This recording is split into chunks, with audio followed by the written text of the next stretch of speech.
Hey guys, what's up and welcome back to a brand new Brawl Stars video, and today we're going to be talking about the two most cancerous brawlers in the game. That's right, we are talking about the throwers, Dynamike and Barley, and we're going to take a holistic look at all of their statistics and determine which one is actually better, or at least in what situations is one better than another to help you in your Brawl Stars pushing. Now, obviously, the stats of these guys are going to change constantly with balance changes and all that fun stuff. So I'm going to use the current stats as of the end of June 2019. And if this changes after, then I'm sorry, I can't do anything about that. But this is going to use those current stats, so it may change in the near future, but that is out of my control. So sorry about that. Also, there's going to be a lot of mathy analysis in this video, so if you're not really interested in any of that, then you can just click ahead to the end of the video where I actually explain what we found using all of that analysis, and those timestamps are going to be in the description. But don't hurt me like that, because I need the watch time, you know? So at least what I think from playing the game for a few years now is that Barley is really not that great compared to Dynamike, at least. I always feel like he doesn't deal enough damage compared to Dynamike when they have very, very similar mechanics. And I know that they do have a couple differences that we are going to analyze deeper today, but personally, it's just whenever I'm in pretty much all of the game modes, I would always prefer Dynamike over Barley, just simply because I can kill people faster and deal more damage quickly, but we'll see if that's really the case. I know Barley used to be really, really good before they gave him the nerf where you couldn't stack the bottles in his super. It used to be that whenever you used your super for Barley at a close range, they would all stack on top of each other, and you could be taking damage from 5 different splash zones at the same time, and it would deal insane damage. You could easily just get completely knocked out by one super from Barley at a close range. And same with Heist. He was so good in Heist. You could just walk right up to the safe, use that close range super, and you would shred like 30% of the damage just like that. But then they nerfed that and they made his super spread out more, and you couldn't take damage from more than one of his bottles in his super at the same time. And from that moment on, I felt like Barley was just really, really underpowered and could never output that same amount of damage that Dynamike could. Even though his super is concentrated in one spot, it's still so much more damage than Barley. But that's just my personal opinion. But since my personal opinion is probably meaningless and probably going to be disproven today, we're going to take a quick look at the actual leaderboard statistics to see what other people have done with these two brawlers and see which one has been able to get a higher amount of trophies. If we take a look here at the global leaderboard by brawler, the top 3 for Dynamike are going to be at 813, 803, and 802. It's probably changed since the season reset, but this was what it was when I first took this screenshot. And for Barley, they're going to be 907, 805, and another 805. So there's definitely a significant difference, at least in the top player there, with the 907 from Barley compared to the 813. So I went and looked at the average trophies for the top 30 players to see if this trend kind of continued, and it does. The average trophy count for those top 30 players for Dynamike is 702, but for Barley it's all the way up at 755. So that 53 trophy difference there is actually fairly significant, and it's enough to pretty comfortably conclude that Barley ultimately is better in whatever modes allow you to essentially push trophies. So I'm honestly not too sure at what the top players use to push trophies most often. I would think it's the 3v3 matchups because you can really plan those out with other teammates and get the synergy going, and solo showdown can definitely get very luck based towards the higher trophy ranges when everyone knows how to survive so well and the gas gets so close to you before even a single person dies, and if you're that unlucky one who gets stuck dying first, then you just lost a ton of trophies. So I'm pretty sure most people use 3v3 matches or at least duo showdowns. So clearly Barley must be better in those types of matches, otherwise someone wouldn't be able to push that many more trophies with Barley over Dynamike. Or this guy with 900 trophies just knows something that no one else does, because that's a huge jump to 900 trophies. This guy must be an absolute god with Barley. But these are just some of the first observations that I noticed. I personally don't like Barley that much, but maybe that will change at the end of this video. But clearly a lot of other people are having success with him. So it seems that, at least from an experimental standpoint, that Barley could in fact be better than Dynamike. But now let's dive deep into their statistics and see which one really is better. So first, let's discuss their hit points. So the hit points for these brawlers can be modeled as just a basic linear equation, right? You have the base amount of hit points, and then you add on the same amount for each level that they gain. And for Barley, that's going to be 2,280 plus 120 times their level. So for example, at level 1, Barley is going to have 2,400 hit points, but then all the way up at level 9, the last time he'll gain hit points is going to be at 3,360, and that is the maximum amount of hit points you can have for Barley. And similarly, for Dynamike, you can create an equation that is 2,660 plus 140 times the level. So now, between every level, he's going to gain 140 hit points rather than just 120. So you can already see that Dynamike is going to be gaining hit points faster than Barley at each level. So that puts him at a minimum of 2,800 hit points at level 1, and 3,920 hit points at level 9, which is the maximum number of hit points he can get. So they have a 380 hit point difference at level 1, and they have a 560 hit point difference at max level. So right off the bat, you can see that Dynamike definitely is superior in terms of hit points. It isn't all that much of a difference, but there is definitely some sort of advantage gained by Dynamike having a couple more hit points. Now, before we get into the craziness of the actual damage output of these brawlers, let's talk about their reload speed. And this information I was able to find on the Brawl Stars wiki, so I will link that in the description if you want to go check it out for yourself. But there are stats that aren't shown on the wiki that we will need to find out for ourselves. But what I found was that the reload speed for Barley is 2 seconds, whereas the reload speed for Dynamike is only 1.7 seconds. So here's another advantage for Dynamike that allows him to attack quicker, 0.3 seconds faster, and that can definitely add up over time. 0.3 seconds compared to 2 seconds for Barley is actually a fairly significant percentage. So this is definitely something you don't want to overlook. Reload speed is definitely very important when you're in a 1v1 because of course you want to be outputting damage faster than your opponent in order to beat them. In terms of damage, it is also linearly scaling, so we can use another linear equation to describe how much damage they're going to output. And for Barley, it's going to be 646 plus 34 times the level, and that's going to be the damage per second. So Barley's attack, obviously, he throws the bottle on the ground, it deals instant damage upon impact, but then waits exactly 1 second and then deals damage again. And it's only those 2 times it deals damage. So he's going to start at 680 damage per second at level 1, so that means a total damage output of potentially 1360 damage if you get both shots off on your opponent. And that brings him up to 952 damage per second as a maximum, which would give him 1904 max possible damage from 1 shot. And for Dynamike, his damage isn't output in damage per second, it's rather per stick of dynamite, because he throws 2 sticks of dynamite. If one of them hit your opponent, it does half damage, and if both of them hit your opponent, it does full damage. And for each stick of dynamite, it's going to do 722 plus 38 times the level of the brawler. So that's compared to the 34 times each level for Barley. So Dynamike is also going to scale quicker in terms of damage as well as hit points in comparison to Barley. So that means at level 1, he's going to be doing 760 damage per stick, or potentially 1520 damage if you hit your opponent in the right spot. Or at max, he's going to be doing 1064 per stick, which is a potential output of 2128 damage. So Dynamike seems to have an advantage in HP, reload speed, and in damage now. So why on earth would Barley be balanced at all, or what could possibly make him better than Dynamike? There are a few possible explanations. First of all, the supers are completely different for both brawlers, right? Barley shoots 5 different bottles and they spread very far out. Although they don't stack damage, they do cover a large area and are very good when there's a lot of brawlers, like in Duo Showdown when everyone's typically clumped together. His super can do a lot of damage. Dynamike, on the other hand, shoots that one giant bomb, which does a significant amount of damage, definitely more than Barley. Can do 2,200 damage at level 1 and 3,080 damage at max level, but this definitely doesn't hit over a larger area. But in things like Solo Showdown, when you're typically going after one person at a time, it can definitely help you pick off people pretty easily, especially when they can't reach you over the walls. So since these supers are so different, it's really hard to compare them directly.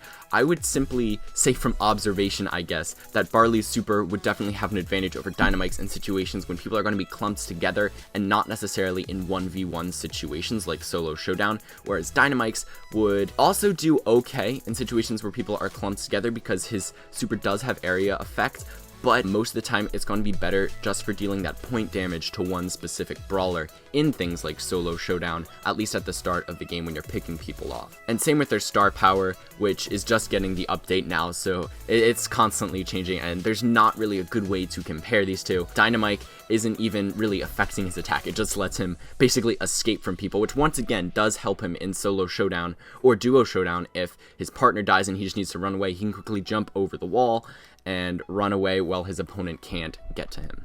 And then Barley gets that extra health from each main attack that he does, which can be pretty useful in 1v1s if his health is very, very important. Getting that extra health while he's attacking the other player is good. It's basically good in all situations, not even just 1v1s. It's not a significant boost to make him absolutely broken and better than Dynamike, I would say, but it's a pretty good thing to have on top of his other attacks. So now let's go back to the damage output, because the numbers I gave you aren't actually reflective of what these brawlers are doing in terms of damage, and this is where I think the discrepancy is and why people can push Barley so high and Dynamike not as much, even though Dynamike seems better from nearly every statistical standpoint. And this is because the area of effect is completely different for the two brawlers. When you drag to attack in the game, there will be typically a little circle where your attack would go, and for Barley, his attack completely fills up this circle. So what you see when you're aiming is what you're going to get in terms of damage.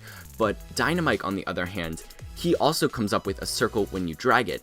But the thing is, when you throw the dynamite, it comes out in two different sticks, and each stick has their own individual blast radius. So what you're going to get is sort of like a Venn diagram blast radius here, because there's two different circles and they're slightly overlapped in the center, so it doesn't completely fill up the circle that you're aiming in. And you can see in this video here, the bot is inside the circle, but it's not actually taking damage when you throw the dynamite. So we need to dive a little deeper and actually figure out how much damage we can expect these brawlers to do, and see if Barley's output is actually more than Dynamike, even though Dynamike seems to deal more damage on the surface simply because of the changed areas of effect. So Barley's damage is pretty simple to calculate, it's just the circle that you get. So we're going to leave him aside for now and focus on Dynamike, where things get a little more complicated. So when you aim with Dynamike, you'll aim in a specific direction, and the two dynamite sticks that come from Dynamike will be perpendicular to the actual direction that you attacked in. So if you attack straight forward, there's going to be one stick to the left of your aiming line and one stick to the right of your aiming line. And to add another layer of complexity, as you increase the range that you're throwing this dynamite at, the actual spread of these two dynamite sticks slightly increases. So at max range, they're going to be a bit farther apart than they are at close range, and you can kind of see that here. The two blast circles almost completely overlap at close range, but at far range, they are definitely more spread apart and almost completely distinct. So we're going to have to take this into account and see what range of damage Dynamite can produce on average and how this compares to Barley.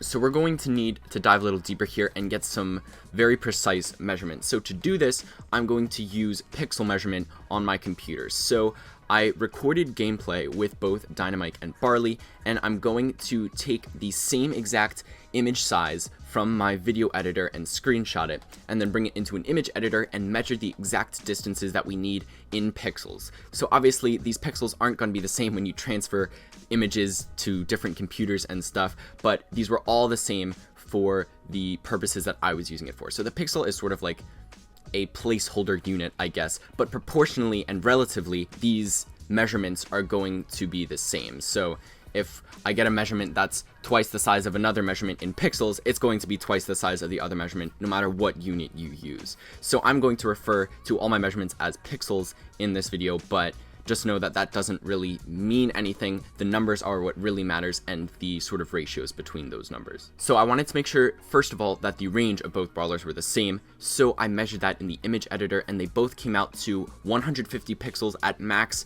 horizontally and 110 pixels vertically. And the reason why that's different is because the game uses a sort of perspective when looking down at the arena. So the horizontal distances aren't going to be affected much, but the vertical distances are going to be affected because it sort of fades off into the distance, into the horizon, I guess. So the vertical distances, since you're looking at it from an angle, are going to be slightly shorter, but the horizontal distances are not going to be affected that much as long as you take it parallel to the long side of the screen.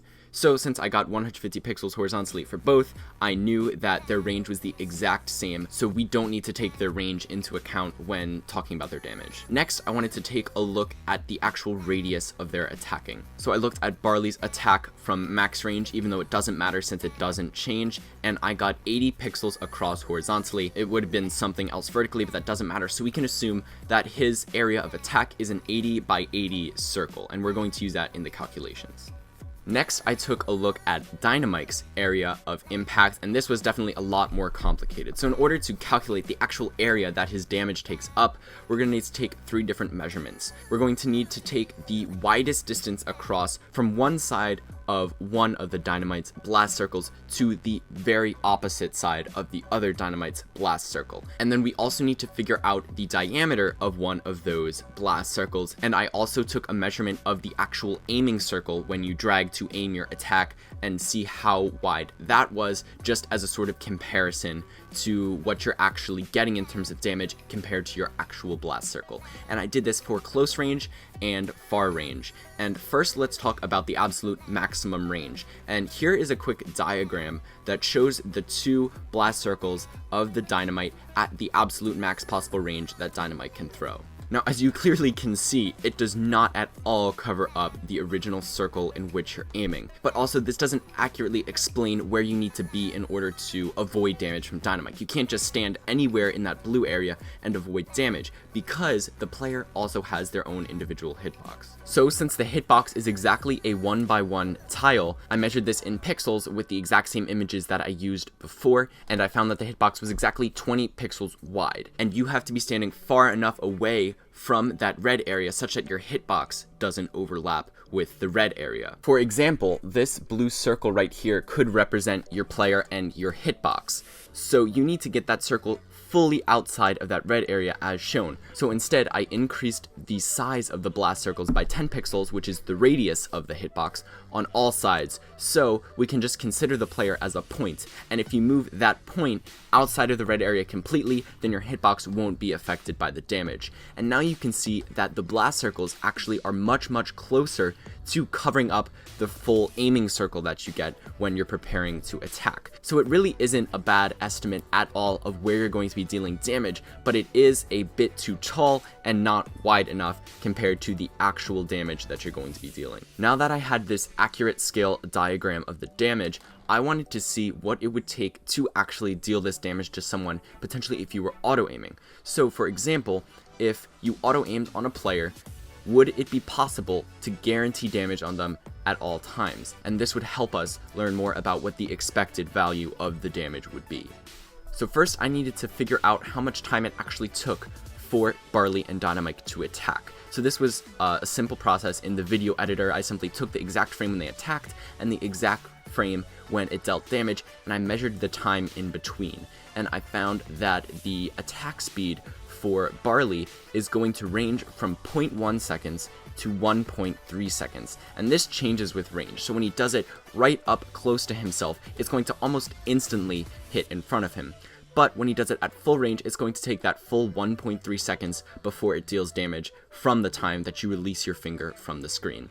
But for Dynamike, the dynamite explodes exactly 1.2 seconds after you attack, no matter how far away it is. So even if you do it close up, the dynamite is going to hit the ground earlier, but it's going to wait longer before it explodes, so that it's exactly 1.2 seconds from the time that you started your attack.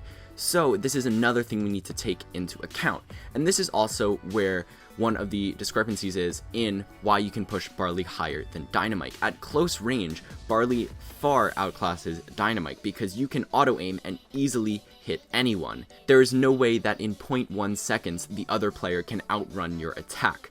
And this probably follows through to like half of Barley's range, where you can still auto-aim and the player will get hit no matter what.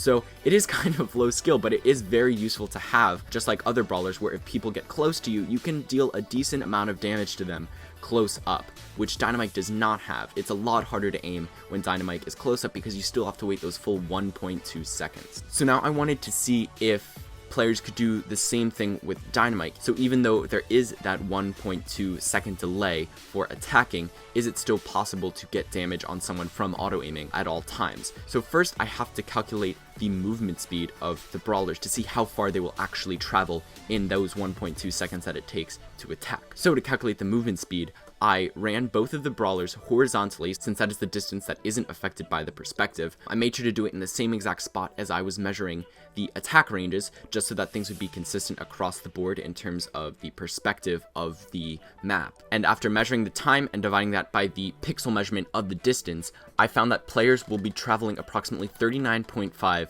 pixels per second. But this is sort of only for the specific part of the map, because as you move up, the width of the arena gets smaller and smaller on your screen because of the perspective, so obviously that distance will change. So for this specific portion of the map where I was doing all my measurements, players would be traveling 39.5 pixels per second horizontally. So if they were to start in the exact middle of Dynamike's blast radius, which is what happens when you auto aim, they can go in any direction, and this circle would indicate where they would end up after those 1.2 seconds at Dynamike's max range. And it does look like it is possible to guarantee damage on anyone from auto aiming, but I tried this and it's actually very, very hard to do, mainly for the fact that in order to get them to run along the longest distance between the two blast circles, your attack aiming is going to have to be directly perpendicular to their direction of motion, and you're going to have to do it when they're at their absolute closest to you, which is very, very hard to pull off, because if they go at a slight angle whatsoever, then your dynamite is also going to be rotated slightly, because remember, the two sticks are always perpendicular to the direction that you're aiming in. So it is very, very hard to pull this off, and it's definitely not a guarantee at all. And for close range, I did the same thing, and since the two dynamite sticks are closer together, it's even harder to get the guaranteed damage on someone. So lesson learned here, do not auto aim with Dynamike. It is near impossible to hit someone with it. So now that we know that Barley is a lot better at close range and Dynamike really only is the same as him at max range, one more final calculation I wanted to do was to calculate the actual area of damage that they're doing, because with Dynamike's two blast circles in comparison to Barley's just one circle where his bottle goes, I thought that potentially Dynamike could have a lot more area in here, since it does seem to almost completely fill up the circle, and that could give him another advantage over Barley. So to do this, I took that diagram of the far range for Dynamike, and I did a little geometry to figure out the exact area in pixels of his attack range. In order to actually find the area of this, we're going to split it into three separate parts. This diamond in the center that's covered like a darkish red, and then the two brighter orangish red sectors on the outside of it. The diamond is just a bunch of triangles that we can calculate easily, and the sectors is just a fraction of a circle. So as long as we can find the angle of the sectors, we should be able to calculate the area of those pretty easily, and the triangles in the middle are just the classic half base times height. And also I connected those two white dots, which are the centers of each of the circles, with a line, and we need to find the distance of that line to help us with the calculations. So you can see the full width across both of the circles. I measured this in the image editor, and I knew that it was going to be 92 pixels already. And you can see that that full line is just equal to that small line in the center between the two white dots that we want, and then plus a radius on each side. So if we just subtract the diameter of the circle from the 92 pixels, then we can get that line in the center. And we already measured the diameter of one of the circles in the image, which was 61 pixels, so we know that the full distance, 92 pixels, minus the diameter of 61 pixels, is going to give us 31 pixels for this little line in the center. And just remember, these numbers don't really mean anything. These are meant to be taken relative to one another, rather than at their actual value. So then with 31 pixels, we can see the radii I drew in create a sort of isosceles triangle with it, so we can just draw down the altitude and use the Pythagorean theorem to determine the height of this diamond. And we can see that that is 37.4 pixels for half the height of the diamond, and then we can just simply use trigonometry, the inverse tangent, to find the angle of the base of this triangle, and that's going to be 67.5 degrees. So now with this, we can determine the area of the sector behind it. So now the angle of the sector is going to be 225 degrees. That's just the 360 minus 2 times the 67.5 degrees, since those are the two internal angles, and 225 is going to be on the outside. And since we have the radius of the circle, we can calculate the area of one of the blast circles. And then when we multiply that by 225 divided by 360, which is essentially just the fraction of the circle that the sector covers, we can get the area of one of our orange sectors, and that is going to be 3,221 pixels. Then obviously it's symmetric, so the other sector is also going to be 3221 pixels. So to find the area of this diamond in the center, we can just do half base times height on both of these triangles, and we get that each one is 580 pixels. So now that we have the area of each individual portion of this, we can add them all up, and we get that the area of Dynamike's blast radius is 7,602 pixels. We can do the exact same geometrical calculations for Dynamike at close range, and we get that his close range attack is 6,629 pixels. And Barley's calculation is going to be a lot easier since it's just a basic circle. We measured before that it was 80 pixels across his attack range, but factoring in the fact that the hitbox has a radius of 10 pixels, that means that instead of having a radius of 40 pixels, we need to calculate his area with a radius of 50 pixels, because you need to get 50 pixels away from the center of his attack in order to not take any damage, since you need to completely get your hitbox out of that area. So we just do pi r squared, substituting in 50 pixels as the radius, and we can get that Barley has an area of 7,854 pixels. So even at max range, Barley has more area than Dynamike, which could be another contributing factor as to why he is ranking higher in the leaderboards. So now that we have all the stats, we can finally come to a conclusion on who is going to be better. So Dynamike definitely took the early lead when he had more hit points, he seemingly did more damage, and he had a shorter reload speed. But after further calculation, you can see that Barley is actually more likely to do more damage, even though it is harder to keep players in that ring for the 1 second, so that way you can hit them twice with one attack, and it is easier for Dynamike, whereas you just have to hit them in the center.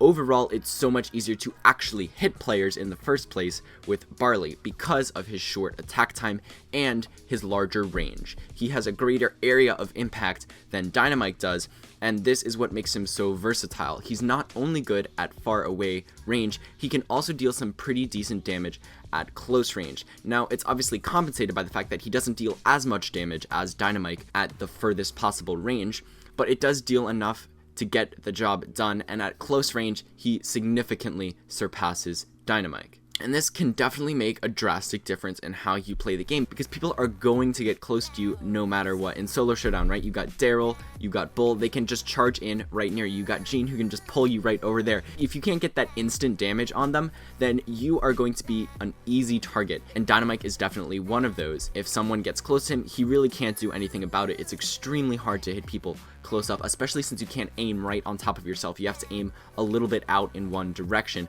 otherwise it just reads you as not attacking. So ultimately, this is the one difference that makes Barley better than Dynamike. So you definitely want to capitalize on this and make sure that you are attacking at close range sometimes with Barley. You don't want to get too close and be too aggressive, because he doesn't have that many hit points like we talked about earlier in the video. But to take advantage of that close range is so valuable. To be able to get that consistent damage with the auto aim is very, very useful in a lot of game modes, especially 3v3s where people aren't specifically focused on you and taking out the little hit points that you do have. You can get sort of close range and auto aim on people and get a lot of damage off on them. Dynamike still might be a bit better in solo showdown when you're picking off people, and can typically stay at max range for a long time, but then towards the end game, I guess Dynamike just doesn't really do that well anymore, because when everything comes close together, you're forced to be at close range. And once again, I think actually Barley does take the win in that scenario, simply because he can deal that damage at close range. So all in all, I do have to say that Barley is going to be better than Dynamike. Experimentally, we saw that people had a lot higher trophy counts with Barley, And just based on what we determined, his higher area and his shorter attack time just gives him that edge over Dynamike and that versatility to attack both at far range and at close range. Even if it means at slightly less damage than Dynamike, that versatility means everything in being able to push trophies and winning in most situations. So that is all for this video, guys. I hope you enjoyed. Make sure to leave a like and a comment down below if you want to see more versus videos like this. I have a ton of ideas for other brawlers that we can dive deep into and see which one is truly better. But that's all for today, guys, so see you later.